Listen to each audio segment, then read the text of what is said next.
ಒಂದು ಪುಟ್ಟ ಮೊಲ ಭಯಾನಕ ಸಿಂಹವನ್ನ ಹೇಗೆ ಸೋಲಿಸ್ತು ಅಂತ ಗೊತ್ತಾ? ಬಲದಿಂದ ಯುದ್ಧವನ್ನ ಗೆಲ್ಲಕ್ಕಾಗಿಲ್ಲ ಅಂದ್ರೆ ನಮ್ಮ ಬುದ್ಧಿಶಕ್ತಿಯಿಂದ ಆ ಗೆಲುವನ್ನ ಪಡ್ಕೊಳ್ಬಹುದು ಅಂದ್ರೆ ನೀವು ನಂಬ್ತೀರಾ? ಈ ಕಥೆ ಕೇಳಿದ್ರೆ ಬುದ್ಧಿಯ ಶಕ್ತಿ ಏನು ಅಂತ ನಮ್ಗೆಲ್ರಿಗೂ ಗೊತ್ತಾಗುತ್ತೆ. ಒಂದಾನೊಂದು ಕಾಲದಲ್ಲಿ ಕಾಡಲ್ಲಿ ಒಂದು ಸಿಂಹ ವಾಸವಾಗಿರುತ್ತೆ. ಅದು ಪ್ರತಿದಿನ ಎಲ್ಲಾ ಪ್ರಾಣಿಗಳನ್ನ ತಿಂದು ತನ್ನ ಜೀವನವನ್ನ ಸಾಗಿಸ್ತಾ ಇರುತ್ತೆ. ಎಲ್ಲಾ ಪ್ರಾಣಿಗಳು ಒಂದ್ ನಿರ್ಧಾರಕ್ಕೆ ಬರ್ತಾರೆ, ಏನಂದ್ರೆ ಒಂದೊಂದಿನ ಒಂದೊಂದು ಪ್ರಾಣಿಯನ್ನ ಸಿಂಹದ ಬಳಿಗೆ ಕಳಿಸೋದು ಅಂತ. ಹೀಗೆ ದಿನ ಕಳೀತಾ ಹೋಗುತ್ತೆ. ಒಂದಿನ ಮೊಲದ ಸರದಿ ಬರುತ್ತೆ. ಮೊಲ ಭಯ ಪಡ್ಕೊಳ್ತಾ ಇರುತ್ತೆ, ಏನ್ ಮಾಡೋದು, ನನಗೆ ಸತ್ತು ಬಿಡ್ತೀನಲ್ಲ, ಸಿಂಹದ ಹತ್ರ ಹೋಗ್ಬೇಕಲ್ಲ ಅಂತ. ಆಗ ಯೋಚನೆ ಮಾಡ್ತಾ ಮಾಡ್ತಾ ಅದಕ್ಕೊಂದು ಉಪಾಯ ಹೊಡೆಯುತ್ತೆ. ಹಾಗೆ ಅದೇನ್ ಮಾಡತ್ತಪ್ಪ ಅಂದ್ರೆ ತಡವಾಗಿ ಸಿಂಹದ ಬಳಿಗೆ ಹೋಗುತ್ತೆ. ಸಿಂಹಂಗೆ ಬಹಳ ಹಸುವಾಗಿರುತ್ತೆ. ಕೋಪದಲ್ಲಿ ಕೇಳುತ್ತೆ, ಎಲ್ಲಿ ಹೋಗಿದ್ದೆ ನೀನು, ಯಾಕೆ ಇಷ್ಟೊಂದು ತಡವಾಗಿ ಬಂದೆ ಅಂತ.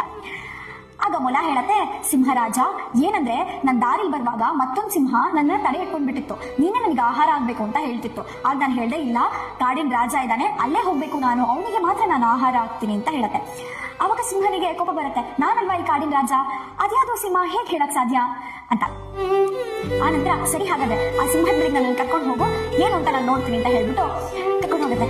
ಅವಾಗ ಮೊಲ ಏನ್ ಮಾಡುತ್ತಪ್ಪ ಅಂದ್ರೆ ಒಂದು ಬಾವಿಯ ಬಳಿಗೆ ಆ ಸಿಂಹವನ್ನ ಕರ್ಕೊಂಡು ಹೋಗ್ಬಿಡುತ್ತೆ. ಆ ಬಾವಿಯಲ್ಲಿ ತನ್ನದೇ ಪ್ರತಿಬಿಂಬವನ್ನ ಕಂಡಂತಹ ಮೂರ್ಖ ಸಿಂಹ ಅಲ್ಲಿ ಒಂದು ಸಿಂಹ ಇದೆ ಅಂತ ಹೇಳ್ಬಿಟ್ಟು ಗರ್ಜಿಸುತ್ತಾ ಬಾವಿ ಒಳಗೆ ಬಿದ್ದು ಹೋಗ್ಬಿಡುತ್ತೆ. ಎಲ್ಲಿ ನಾವು ಬಲ ಪ್ರಯೋಗ ಮಾಡಕ್ ಹೋಗ್ತೀವೋ ಅಲ್ಲಿ ನಾವು ಸತ್ತು ಹೋಗ್ಬಿಡ್ತೀವಿ, ಎಲ್ಲಿ ನಾವು ಬುದ್ಧಿಶಕ್ತಿಯ ಪ್ರಯೋಗ ಮಾಡ್ತೀವೋ ಅಲ್ಲಿ ನಾವು ಯಾವತ್ತೂ ಸೋಲಲ್ಲ. ಮತ್ತೆ ಸಿಗೋಣ, ಅಲ್ಲಿವರೆಗೂ ರಾಮ್ ರಾಮ್.